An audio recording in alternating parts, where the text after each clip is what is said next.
Fureur de lire, 25-28 novembre 2021. En collaboration avec le Cercle de la librairie et de l'édition Genève.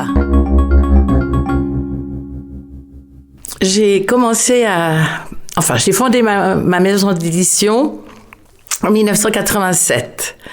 Alors, il faut que je remonte un peu avant. En 1984, j'ai participé à un marathon d'écriture de 84 heures en Avignon, organisé par Benoît Magnac, que je connaissais un peu des squats de Genève.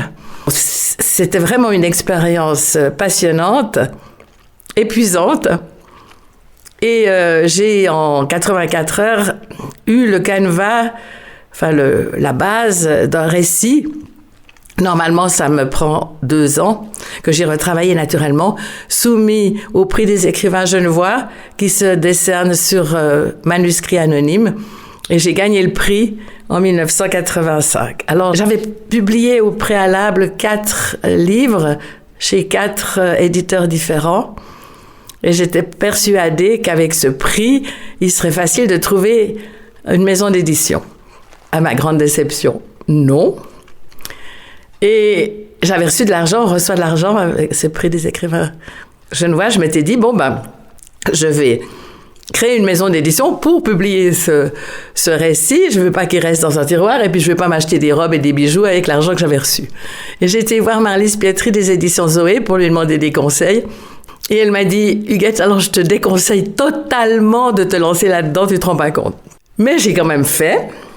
J'ai pris contact avec un graphiste qui m'a fait la dune et stylisé une rose des sables. J'adore le sable et depuis des années, je prélève de toutes les plages où je vais, je prélève un peu de sable. Donc j'en ai des centaines de petites bouteilles aujourd'hui. Et ensuite, j'ai pris contact avec Slatkin pour l'impression. Je l'ai tiré à 2000 exemplaires. Pour vous donner une idée, aujourd'hui, je tire entre 150 et 200. Et parce que j'étais persuadée toujours avec la petite feuille là qui indique le prix des écrivains genevois à 86, que ça allait intéresser les médias et les libraires. Alors, deuxième grosse déception, non. Donc, je me retrouvais avec 2000 exemplaires, que j'ai vendus un peu à mes connaissances notamment. J'étais enseignante. Donc, à la fin de l'année, j'offrais ce livre à mes élèves. Comme ça faisait chaque fois 20, 40, 60 livres qui partaient. Aujourd'hui, j'en ai presque plus. Le deuxième, ça a été Petites annonces pour grand amour, que Favre aurait dû publier. Alors lui, il a vraiment été un succès. C'était la première fois que quelqu'un écrivait là-dessus, à visage découvert. Et là, je l'ai tiré à 2000 et puis j'ai retiré encore à 1000 et presque tout est parti. Là, je ne m'étais pas trompée. Puis ensuite, petit à petit, des poèmes aussi. Quelques autres personnes dont Gaston Gouma enseigné, qui lui aussi s'est bien vendu parce que c'était le directeur des services médico-pédagogiques. Alors beaucoup d'enseignants et de psychologues l'ont acheté. Et puis petit à petit, comme ça, je publiais même pas un par an. Ça devait faire un tous les 2 ans jusqu'en 2010. J'étais pas une maison d'édition, sérieuse, disons. En 2012, j'ai commencé à davantage publier. J'ai pris contact d'abord avec Eliane Vernet, qui était une amie que je connaissais depuis l'université, qui m'a soumis un recueil. Pour moi, c'est une des plus grandes poétesses de Suisse romande, Eliane Vernet. Puis Vae Godel, qui m'a aussi remis un manuscrit. Et petit à petit, les connaissances que j'avais, je savais que ces personnes écrivaient, je leur proposais de les publier. Donc, entre 87 et 2010, j'en ai publié 12, ça fait donc tous les 2 ans environ. En 2012, 4, en 2013, 14, 5, 2015 et 16, 7, 2017, il y en avait 15, 2018, 17, 2019, 19. L'année dernière, où on était confinés, une grande partie, 21. D'ailleurs, rétrospectivement, je ne sais pas comment j'ai fait. Et cette année, déjà, on en est à 16.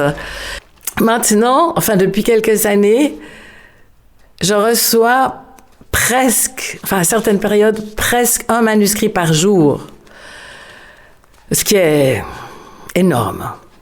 Alors, heureusement, comme pour une petite maison d'édition, la diffusion à l'étranger, même en France, est mission impossible, je refuse tous les manuscrits qui viennent de l'étranger. Ça fait à peu près la moitié. Ouf, ça fait déjà une partie dont j'ai pas à m'occuper. Et alors, petit à petit, j'ai des aides. J'ai une auteure amie, Marthe Monet, qui lit les manuscrits de prose, ceux que je n'ai pas immédiatement refusés. Moi, je m'occupe de la poésie. Et à part ça, j'ai Eric Gaulet, que j'ai aussi publié, qui est aussi un ami, qui relit la prose, corrige l'orthographe et le style. Et surtout, Olivier Pasteur, qui est mon metteur en page. La poésie, c'est vraiment ce que... Je publie 2/3 de recueils de poésie contre 1/3 de prose. C'est ma grande passion, la poésie, depuis toujours, à l'école déjà. Et quant à la prose, je regarde quand même. Et si c'est lisible, je l'envoie à Marthe, qui lit très très vite, qui aime bien ça aussi, qui me fait des résumés souvent caustiques, qui me font rire et que j'édulcore pour envoyer ensuite à l'auteur. Je tiens à préciser, c'est que je ne prends pas de salaire, ni même symbolique. Je vis avec ma retraite d'enseignante, je vis agréablement avec ma retraite d'enseignante.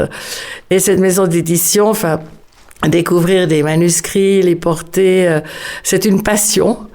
Et moi, personnellement, cette maison d'édition dont j'aurais jamais imaginé en 1987 qu'elle prendrait une ampleur pareille, non seulement occupe agréablement ma retraite, mais m'apporte beaucoup de bonheur. En fait, je suis une éditrice et une femme comblée, grâce à mes auteurs qui deviennent des amis.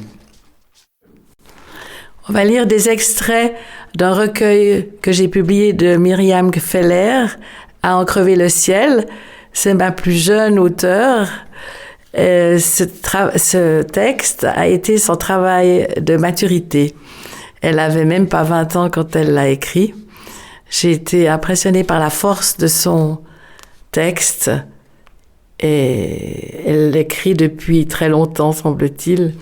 Et j'ai été frappée aussi par la maturité de son écriture pour une personne qui n'a pas 20 ans.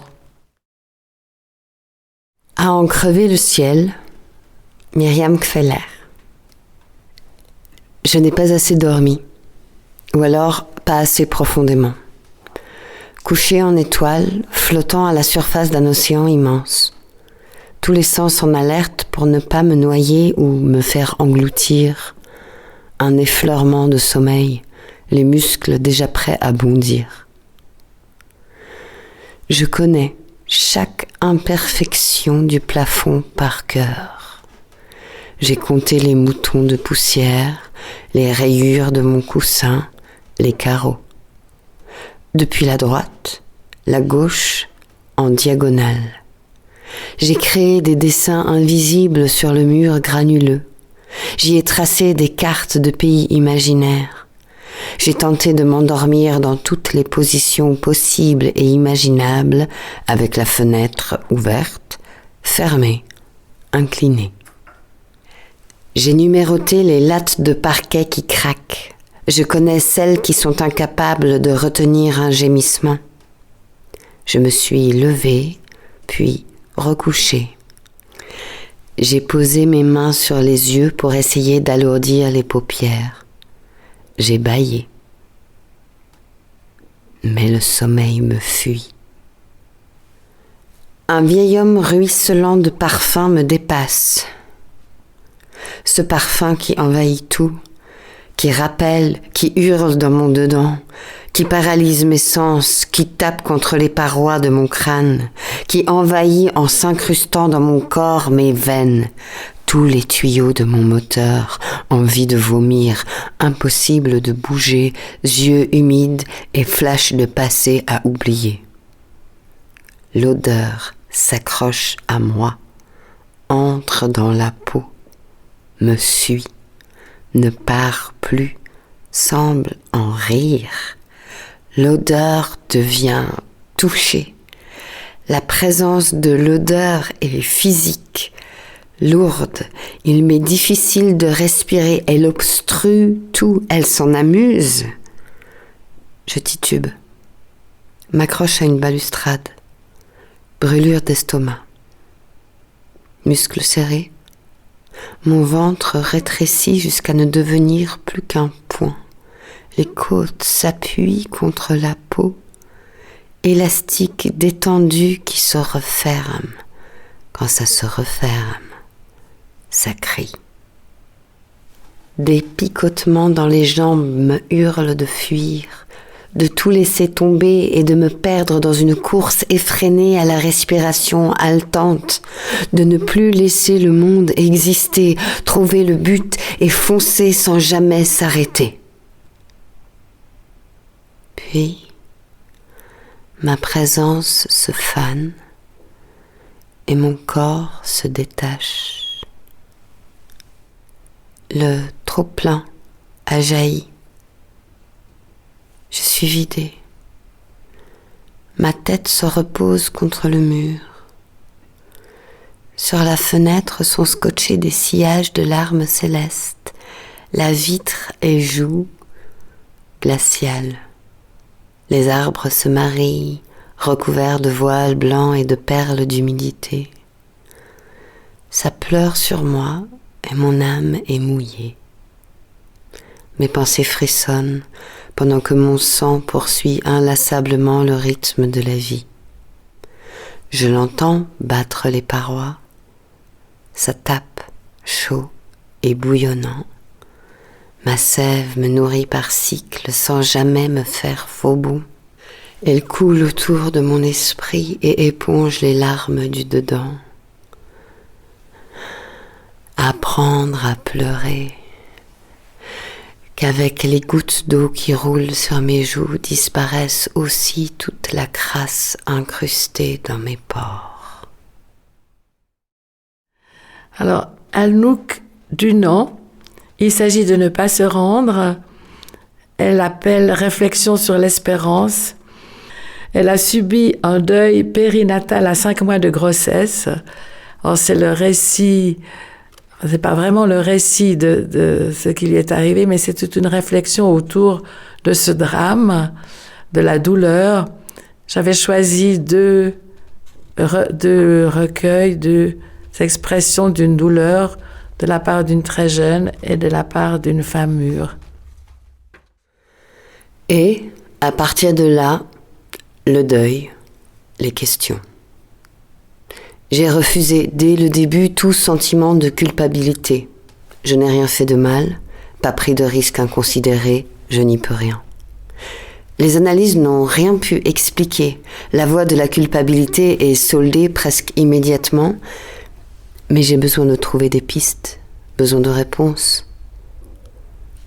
Des questions, des réponses, ou pas.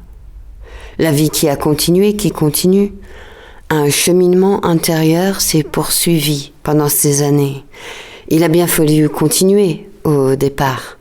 Un bébé qui meurt, on ne sait pas pourquoi, dans son ventre, on n'en ressort pas indemne. Comment continuer alors? En se mettant d'accord avec la vie et avec soi-même? Le temps de l'immédiat.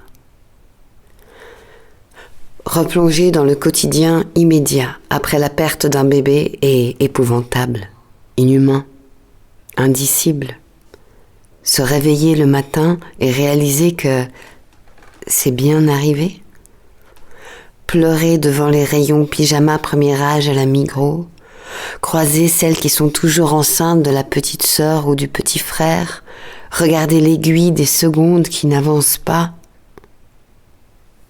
Les amis, ils se comptent sur les doigts d'une demi-main, ceux qui osent me voir, me parler, être d'accord d'être impuissant devant celles qui n'acceptent pas l'inacceptable.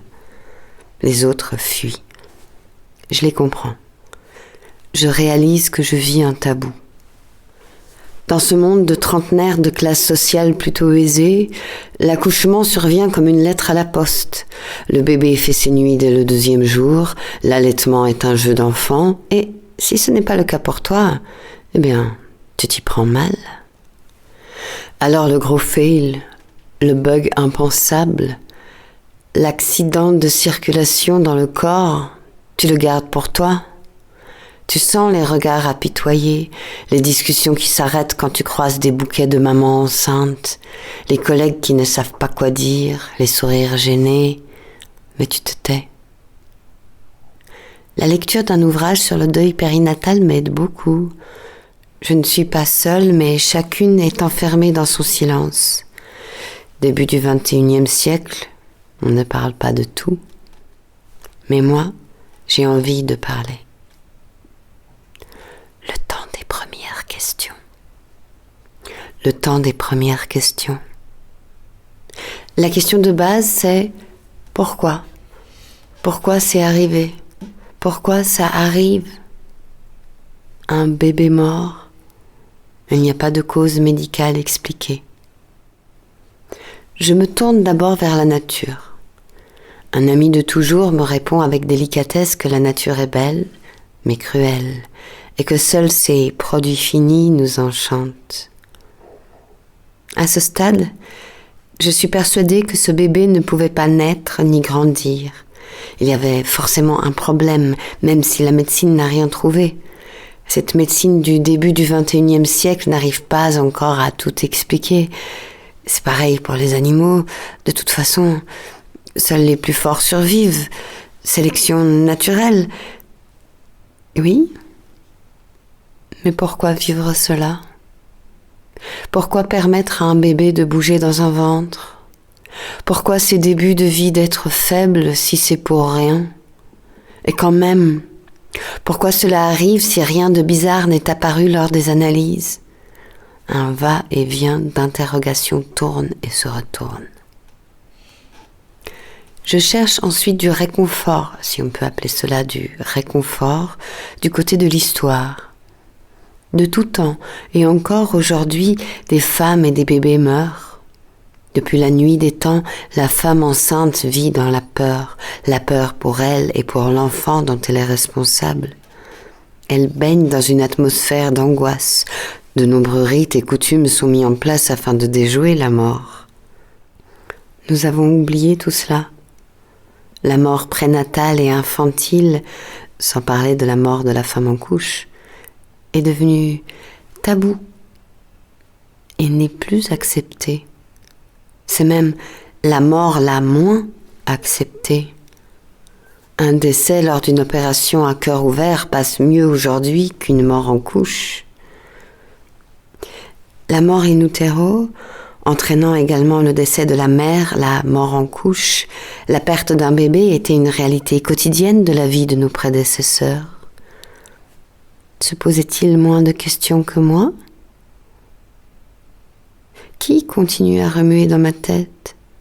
Pourquoi ? Il n'y a pas de cause, pas de coupable. Alors, pourquoi ? Comment accepter cela ? Se tourner vers Dieu, inévitablement ? En effet, à un moment, il devient inévitable de se tourner vers le haut, vers quelque chose de supérieur à nous, qui transcende. La cause biologique du décès, finalement, je n'ai pas besoin de la rechercher. Ce qui s'est passé, c'est du passé. Je peux accepter que la nature soit ainsi, soit dure. La nature, je comprends. L'histoire, c'est pas mieux, c'est dur aussi. Les situations qui se passent bien sont peut-être des exceptions. On a évacué de la place publique les discussions sur la mort in utero et en couche, mais pas les drames et la douleur. La mort fait partie de la vie, même la mort d'un bébé. Je me tourne vers une pasteure. 1 an après la perte du bébé, alors que je suis à nouveau enceinte, je vais voir ma cousine Sylvie, avec ses questions, auxquelles je sais déjà qu'il ne peut pas y avoir de réponse. Je veux la pousser dans ses retranchements. Je veux qu'elle m'avoue que tout cela est absurde, que l'Église n'est qu'un simulacre. Sylvie, toi qui es pasteur, toi qui as étudié la théologie, comment tu m'expliques, à moi, que Dieu ait permis à mon bébé de mourir et permette toutes les horreurs de la terre? Ce que je comprends, c'est que pour comprendre à fond les mots de Sylvie, pasteur, il faut avoir la foi. Il faut avoir la foi, non? Mais qu'est-ce que la foi? La foi? Je ne peux pas concevoir qu'il existe une volonté supérieure qui détermine s'il y aura une guerre ou si tel bébé aura le souffle nécessaire pour vivre ou non. Si je devais avoir la foi, elle serait nourrie par mes doutes. Je ne crois pas non plus une seconde qu'un événement tragique arrive exprès pour déclencher des choses qui pourraient se révéler par après enrichissantes. Un cheminement se fait, oui, et peut faire surgir des éléments qui deviendront positifs, mais une situation affreuse n'arrive pas pour cela. Je ne peux pas accepter que ce soit le destin. Je suis révoltée contre le destin. Je ne peux pas accepter le cancer d'un enfant, le décès d'un jeune papa, tout ce qui est tellement injuste. Je ne peux pas l'accepter, mais je ne me laisse pas couler pour autant. Alors, pourquoi ? Pour se relever, il faut une force vitale. Mais d'où vient-elle ? Serait-ce cela, Dieu comme force vitale, pour toujours poursuivre ? C'est cela, la foi ? Pour être honnête, j'ai depuis toujours remercié un être supérieur en moi-même pour les belles choses que je voyais. À ce moment de ma quête, je nomme une partie de ces belles choses les moments de grâce. La bière partagée entre cousins sous le tilleul, au pied de la vieille maison familiale, après une dure journée à repeindre le toit du réservoir. Le voyage en bateau avec quelques collègues, au petit matin, sur un lac de Neuchâtel ensoleillé et calme. Une fin d'après-midi improvisée entre voisins à valser les amants de Saint-Jean au son de l'accordéon. Reconnaître les moments de grâce. Est-ce un pas en avant sur le chemin ? Il s'agit de ne pas se rendre. Mais est-ce que tout cela sert à quelque chose ? La foi, Dieu, la quête ? Cela n'empêche aucun malheur, aucune souffrance, aucune injustice. Je ne cesse pas de suivre le point d'interrogation. Je suis Alice courant derrière le lapin blanc. Observer, lire, écouter ceux qui sont contre tout, ceux qui ont tout brûlé avec la Bible de leur enfance, ceux qui sont entre deux, ceux qui témoignent, ceux qui ont tout laissé dans un coin, mais un coin qui, en fait, n'est jamais très loin. Et je commence à être d'accord avec eux. Avec ceux qui possèdent une carte de fidélité sans date de péremption. Ceux qui, souvent, escaladent la journée par la face nord. Ceux qui ne se sont jamais rendus. Espérance, transmission et poésie. Parallèlement à tous ces questionnements, la notion, le concept, le mot espérance surgit de partout par différentes lectures, discussions et ouvertures poétiques. Avoir la foi, ce serait être pourvu d'espérance. La différence entre ceux qui se laissent couler ou non après un drame affreux serait-elle une question d'espérance ? L'absence d'espérance est-elle une absence de sens ? Pour quelles raisons sommes-nous pourvus ou non de cette espérance ? Et l'espérance de quoi ? Ce qui me taraude vraiment, c'est ici et maintenant. Là où on vit. Ce qui vient avant la fin de l'histoire. Les mots du présent. Le présent qui est essentiel à mes yeux. Je crois que mon espérance, c'est de rendre beaux les moments du présent et de repérer dans le présent les moments qui sont beaux.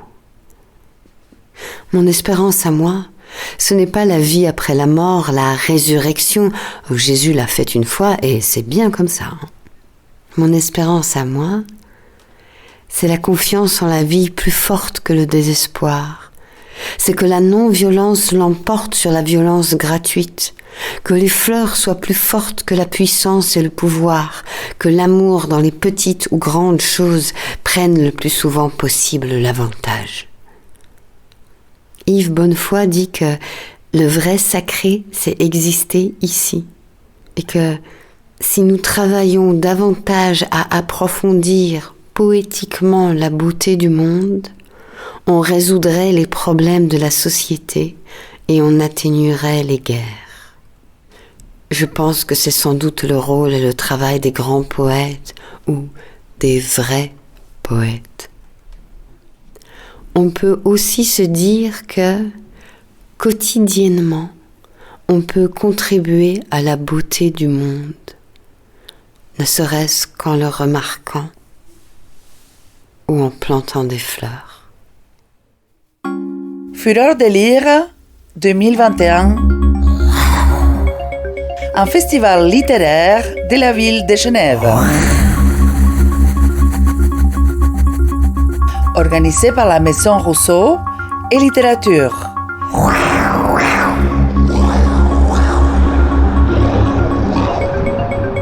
25-28 novembre 2021.